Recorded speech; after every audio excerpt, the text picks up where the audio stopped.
नमस्कार दोस्तों, स्वागत है आपका हमारे YouTube चैनल जीके ट्रैकर पे। देखिए फ्रेंड्स, आज के इस वीडियो में हम बात करेंगे जो हमारी एक सीरीज़ है Uttarakhand GK one liner series, जिसमें हम उत्तराखंड के जो इंपॉर्टेंट वन लाइनर बुक्स आती हैं उनके नोट्स को कवर कर रहे हैं। सबसे पहले BS नेगी वन लाइनर को हम यहाँ पे कवर कर रहे हैं। अभी तक हमने इस बुक में 53 पार्ट्स में 2650 प्रश्नों को कवर कर लिया है, तो एक बहुत बड़ा क्वेश्चन बैंक आपका तैयार हो गया। इन क्वेश्चंस को हमने ना सिर्फ क्वेश्चन आंसर के रूप में कवर किया, इनसे रिलेटेड जितने भी आपके कॉन्सेप्ट थे, एक्स्ट्रा फैक्ट थे, उनको भी हम कवर करते हुए चले, जिससे आपका साथ साथ में रिवीजन भी हुआ और पूरा उत्तराखंड जीके सीरियल वाइज भी हमने कवर कर लिया। आज हमारा ये इस सीरीज का 54वां पार्ट होगा। आज के वीडियो में भी हम उत्तराखंड से जुड़े हुए 50 इंपॉर्टेंट वन लाइनर्स को यहां पर एक्स्ट्रा फैक्ट के साथ देखेंगे। तो चलिए दोस्तों, वीडियो को शुरू करते हैं। आज का हमारा पहला प्रश्न है, किस पुस्तक में कश्मीरी शासक ललित आदित्य मुक्तापीड द्वारा गढ़वाल जीतने का उल्लेख है? देखिए, कश्मीर का एक महान राजा था ललित आदित्य मुक्तापीड, और इसके द्वारा गढ़वाल पर भी आक्रमण किया गया था, और ये जानकारी हमें राजतरंगिणी से मिलती है। तो यहां पर यह आपको याद रखना है, पेपर में यह क्वेश्चन पूछा जा चुका है।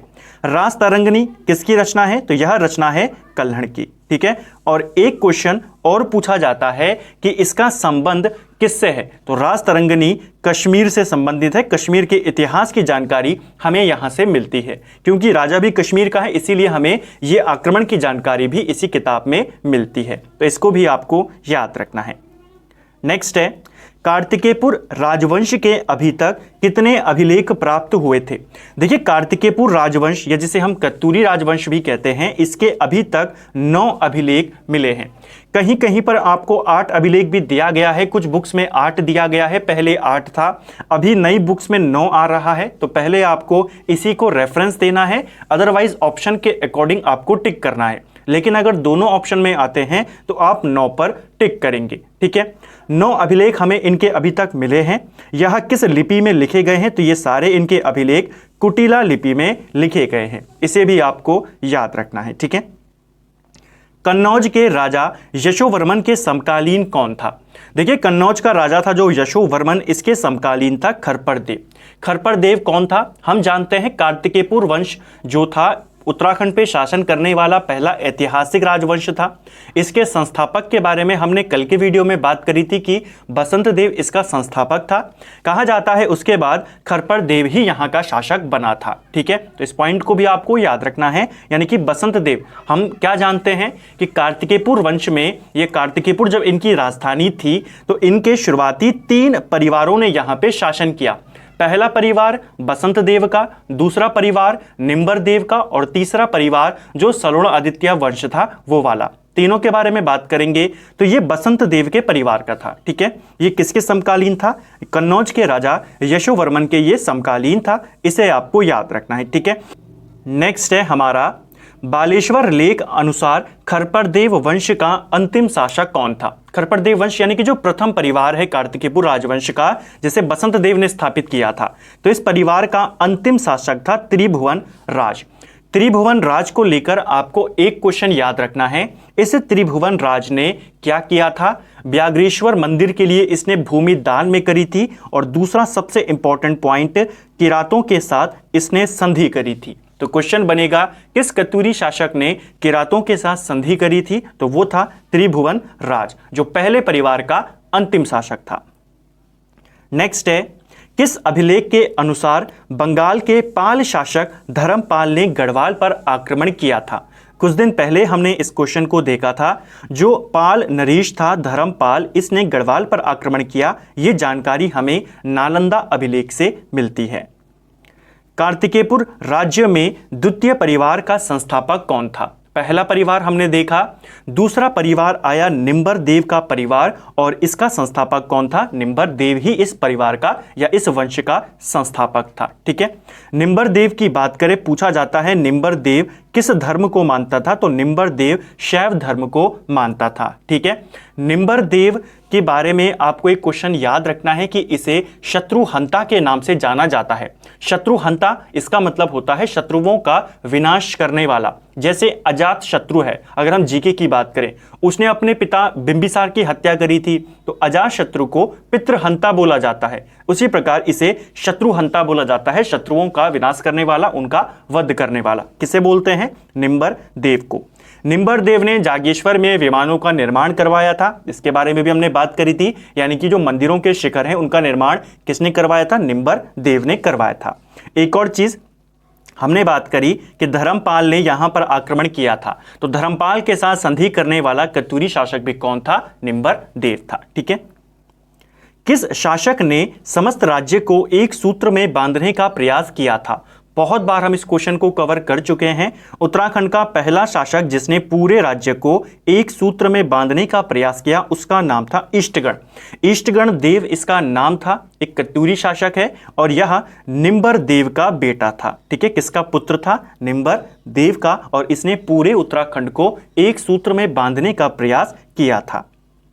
जागेश्वर में नवदुर्गा, महिषमर्दिनी, लकुलिश तथा नटराज मंदिर का निर्माण किसने करवाया था? तो ये सारे मंदिर इष्टगण के द्वारा ही बनवाए गए थे। किस शासक को धरती उद्धार के लिए बराह अवतार के समान बताया गया था? वो कौन सा कत्यूरी शासक है जिसे बराह अवतार बताया गया है? तो वो है ललित सूरदेव। ललित सूरदेव कत्यूरी वंश का सबसे प्रतापी राजा था और इसे इसका एक अभिलेख हमें मिला है, ताम्रपत्र मिला है, यानी कि इसका एक पांडुकेश्वर से। और वहां के ताम्रपत्र में इसे क्या बताया गया है? धरती के उद्धार के लिए इसे वराह अवतार बताया गया है। ठीक है, चलिए नेक्स्ट है बैजनाथ में नारायण मंदिर किसने बनवाया था? तो देखिए बैजनाथ में भगवान नारायण का मंदिर यह बनवाया था सामा देवी ने। सामा देवी कौन थी? देखिए ललित सूरदेव की दो पत्नियां थी, एक पत्नी का नाम था लया देवी और एक पत्नी का नाम था सामा देवी। तो सामा देवी के द्वारा, यानी ललित सूरदेव का नाम आपको याद रखना है, उसकी पत्नी के द्वारा बैजनाथ में भगवान नारायण का मंदिर बनवाया गया था। बैजनाथ मंदिर का निर्माण किसने कराया था? तो बैजनाथ का जो मुख्य मंदिर है इसका निर्माण भूदेव के द्वारा करवाया गया था। यह भूदेव ललित सूरदेव का बेटा था। नेक्स्ट है हमारा, कौन सा शासक बौद्ध धर्म का विरोधी था? यानी कि किस शासक ने बौद्ध धर्म का विरोध किया था? सही आंसर होगा भूदेव ने। भूदेव हम देख चुके हैं, ललित सूरदेव का ये बेटा था और इसने बौद्ध धर्म का विरोध किया था, इसीलिए भूदेव को बौद्ध श्रमण शत्रु बोला गया है। इसे भी आपको याद रखना है। ठीक है। सलोड़ादित्य वंश की स्थापना किसने करी थी? अब निंबर वंश भी खत्म हो गया, अब तीसरा और आखिरी वंश आएगा। इसके बाद इनकी राजधानी चेंज हो जाती है, ये कत्यूर घाटी में चले जाते हैं और वहां जाकर फिर ये कत्यूरी कहलाते हैं। ठीक है। तो कार्तिकेयपुर में इनके 3 वंश के 14 शासकों ने शासन किया था। 2 वंश हम देख चुके हैं, तीसरा वंश जो था वो सलोड़ादित्य वंश था और इस वंश का संस्थापक इच्छर देव था। इसे आपको याद रखना है, क्वेश्चन बन सकता है। ठीक है, कौन था संस्थापक? इच्छर देव। और ये पेपर में ऑलरेडी पूछा जा चुका है। इच्छर देव के बाद देसत देव राजा बना, पदम देव राजा बना, ऐसे ही अलग अलग राजा यहां पर आते रहे।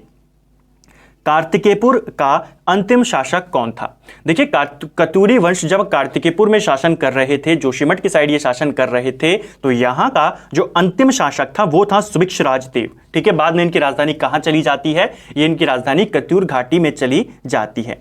तो कार्तिकेयपुर का अंतिम शासक था सुभिक्षराज देव, इसे आपको याद रखना। और ये क्वेश्चन भी आयोग के द्वारा पेपर में पूछा जा चुका है। ठीक है। किस राजवंश के शासन काल के समय में आदि गुरु शंकराचार्य का आगमन हुआ था?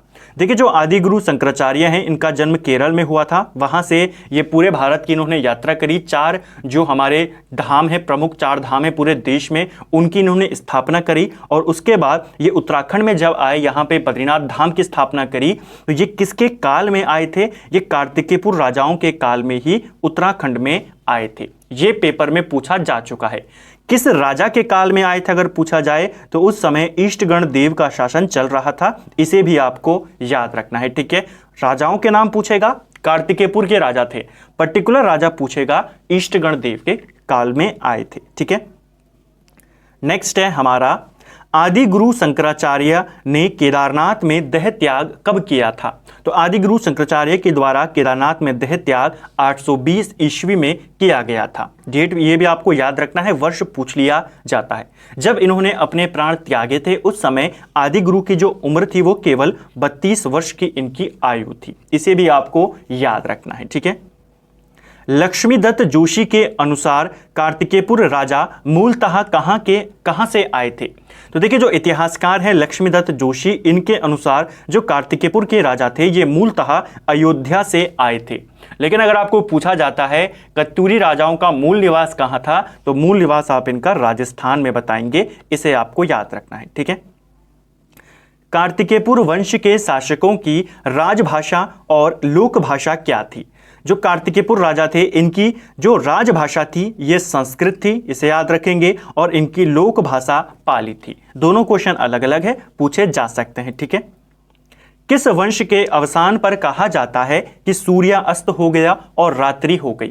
ये कहा गया था जब कार्तिकेयपुर या कत्यूरी वंश का अवसान हुआ, जब ये वंश खत्म हुआ तब कहा गया था कि सूर्य अस्त हो गया और रात्रि हो गई। यानी कि इस वंश के खत्म होने पर यह स्टेटमेंट दी जाती है उत्तराखंड में। इसे आपको याद रखना है क्योंकि जो कार्तिकेयपुर राजा थे या कत्यूरी राजा थे ये धर्म को मानने वाले राजा थे। इनका शासन काफी अच्छा था। इनके शासन काल को उत्तराखंड का स्वर्ण काल भी कहते हैं। जैसे अगर हम भारत के संदर्भ में बात करें, आपको पूछा जाएगा भारत में किस काल को स्वर्ण काल कहा जाता है, तो गुप्त काल को कहते हैं। उसी प्रकार उत्तराखंड का अगर स्वर्ण काल की बात करें तो इन्हीं के काल को कहते हैं। बाद में अलग अलग माना जाता है कि गढ़वाल में किस राजा के काल को कहते हैं, वो अलग चीज है। लेकिन अगर हम ओवरऑल उत्तराखंड की बात करें तो स्वर्ण काल इन राजाओं के काल को कहते हैं। भारत की बात करें तो गुप्त काल को स्वर्ण काल कहते हैं।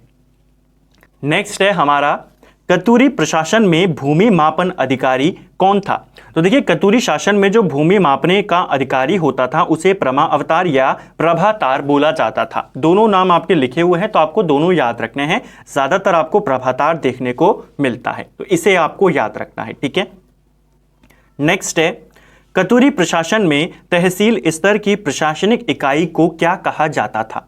देखिए कत्यूरी शासन काल में जो तहसील स्तर की प्रशासनिक इकाई होती थी इसको कर्मांत बोला जाता था। इसे आपको याद रखना है, पूछा जा सकता है। नेक्स्ट है हमारा कत्यूरी शासन काल में नदी घाटों पर आगमन सुविधा एवं कर वसूली का कार्य कौन करता था? तो ये काम करता था नरपति, ठीक है। कत्यूरी या कार्तिकेयपुर शासन काल के हमने कुछ महत्वपूर्ण पदाधिकारी कुछ दिन पहले जब विंसर का हमने पार्ट 9 कवर किया था उसमें भी देखे थे। जैसे आप यहाँ पे देख सकते हैं, हमने देखा था कि राजमिस्त्री को कारिका कहते हैं, जो अपराधी को पकड़ता है दोष प्राधिक कहते हैं, भूमि मापने वाले को प्रभातार कहते हैं, जैसा हमने अभी ऊपर देखा। जो कृषि मंत्री होता था, कृषि की उन्नति के लिए काम करता था, उसे क्षेत्रपाल कहते थे। जो टैक्स लेने वाले होते थे उनको भोगपति या शौल्किक। दूध प्राप्त जो करता था उसे आभीर। नदी और घाट जो हमने अभी देखा, जो टैक्स वसूल करता था नदी और घाटों पर, उसे क्या कहा जाता था? नरपति कहा जाता था। गृहद्वारों का रक्षक घटपाल, सीमाओं का रक्षक प्रांतपाल और लोगों पर नजर रखने वाला आपका वर्मपाल। तो ये कुछ इंपॉर्टेंट आपके हैं जिनको हमने कुछ दिन पहले भी देखा। आपको इनको याद करना है, ये अधिकारी पेपर में पूछे जाते हैं। चलिए, अपराधियों को पकड़ने वाले सर्वोच्च अधिकारी को क्या कहते थे? अभी हमने देखा दोष प्राधिक। कौन सा अधिकारी भूमि के अभिलेख अपने पास रखता था? तो भू अभिलेख किसके पास होते थे? ये होते थे उपचारिक अधिकारी के पास।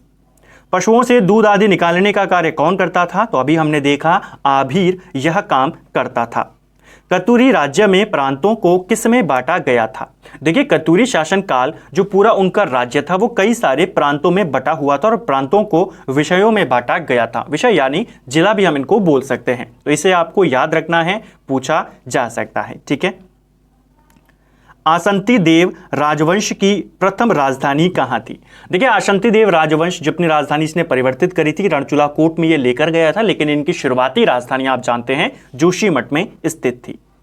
तैमूर लंग ने हरिद्वार पर कब आक्रमण किया था? देखिए तैमूर लंग ने हरिद्वार पर आक्रमण 1399 में किया था। हालांकि आपको 1398 भी देखा जाता है, लेकिन आपको पहला रेफरेंस 1399 को देना है। 1398 में तैमूर लंग ने दिल्ली पर आक्रमण किया था, हरिद्वार पर इसने 1399 में किया था, ठीक है। अगर आपको दोनों ऑप्शन में आते हैं तो आप 1399 पर टिक करेंगे, अदरवाइज जो ऑप्शन में मिला आप उस पर टिक करेंगे।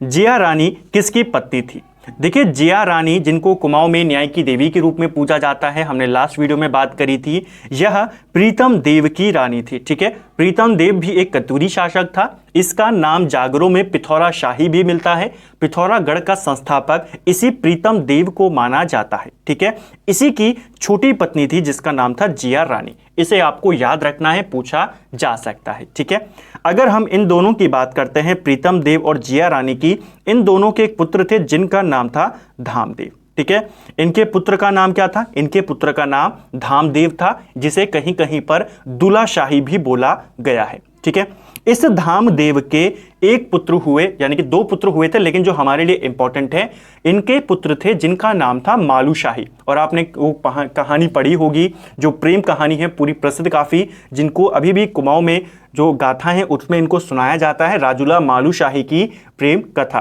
तो वो मालूशाही कौन थे? धामदेव के पुत्र थे। धामदेव कौन थे? जिया रानी और प्रीतम देव के पुत्र थे। तो दोनों आपको याद रखना है, पूछा जाता है। अशोक चल ने कतूरी राज्य के कुछ भागों पर कब अधिकार कर लिया था? देखिए, नेपाल के दुलू का निवासी था अशोक चल, और इसने उत्तराखंड पर अधिकार किया, यानी कि कब्जा किया था। कब? 1191 में। ठीक है, इसे आपको याद रखना है। हालांकि उस समय जो मेनली यहाँ पे शासन कर रहे थे वो कौन थे? चंद शासक, आपको यहाँ पे याद रखना है। ठीक है, तो कब इसने आक्रमण किया था? 1191 में। नेपाल शासक कराचल देव का लेख कहां से प्राप्त हुआ है?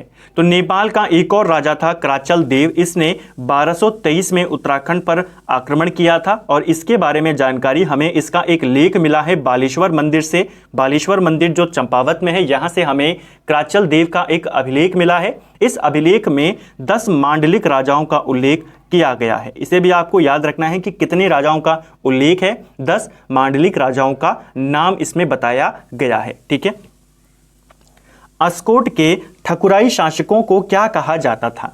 देखिए, अस्कोट के जो ठकुराई शासक होते थे, इनको रजबार बोला जाता था। कतूरी राजाओं की उपाधि भी रजबार थी, इसे भी आपको याद रखना है, पूछा जा सकता है। कौन सा ताम्रपत्र चंद शासकों के करों से संबंधित है? तो चंद शासकों के करों से संबंधित जानकारी हमें मूनाकोट ताम्रपत्र से मिलती है। मूनाकोट ताम्रपत्र लक्ष्मी चंद का ताम्रपत्र है। चंदों की प्रारंभिक राजधानी कहाँ थी? तो चंद राजाओं की शुरुआती राजधानी आप सभी जानते हैं चंपावत में थी। बाद में राजधानी 1563 में कहाँ बन जाती है? अल्मोड़ा में बन जाती है। तो शुरुआती राजधानी चंपावत। चंदों के समय राजमहल को क्या कहा जाता था? तो चंद शासन काल में राजमहल को चौमहल बोला जाता था। चंद वंश का संस्थापक कौन था? तो चंद वंश का संस्थापक सोमचंद था। इसे आपको याद रखना है, ये क्वेश्चन बहुत बार पूछा भी गया और हमने भी इसको बहुत बार यहाँ पे कवर किया है। सोमचंद के बारे में अगर हम बात करते हैं तो ये झूसी प्रयाग से आया था। कन्नौज के शासक का ये भाई था, ऐसा माना जाता है। जब ये यहाँ पर आया तो ब्रह्मदेव का शासन था। ब्रह्मदेव चंपावत वाले हिस्से में शासन कर रहा था। इसने ब्रह्मदेव की बेटी के साथ शादी करी। ब्रह्मदेव ने इसको चंपावत वाला इलाका दिया। इसने यहाँ पे फिर एक किले का निर्माण करवाया, जिसे हम राजबुंगा का किला कहते हैं, और फिर इसने यहाँ पे चंद वंश की स्थापना कर दी और शासन करना शुरू कर दिया। तो ये सारी कहानी आपको याद रखनी है। नेक्स्ट है, सोमचंद किसका उपासक था? तो सोमचंद भगवान शिव का उपासक था। सोमचंद द्वारा नियुक्त किए गए 4 किलेदार, जिनमें कार्की, बोरा, तड़ागी और चौधरी थे, मूलतः कहाँ के थे? देखिए, सोमचंद ने यहाँ पे आके जब इसने शासन करना शुरू किया तो इसने 4 किलेदारों को नियुक्त किया। इन 4 किलेदारों को चाराल बोला जाता था। तो क्वेश्चन पूछा जाता है कि चाराल की नियुक्ति किसने करी थी? सोमचंद ने करी थी। और ये चारों कौन थे? कार्की, बोरा, तड़ागी और चौधरी, और मूलतः ये चारों नेपाल के थे। ग्रामों में बूढ़ा व सयानों की नियुक्ति किसने करी थी? तो गांवों के अंदर बूढ़ा और सयानों, यानी कि जो ग्राम प्रधान वगैरह होते थे, इनकी नियुक्ति किसने करी थी? तो इनकी शुरुआत भी सोमचंद ने करी थी। सोमचंद के समय डोटी का राजा कौन था?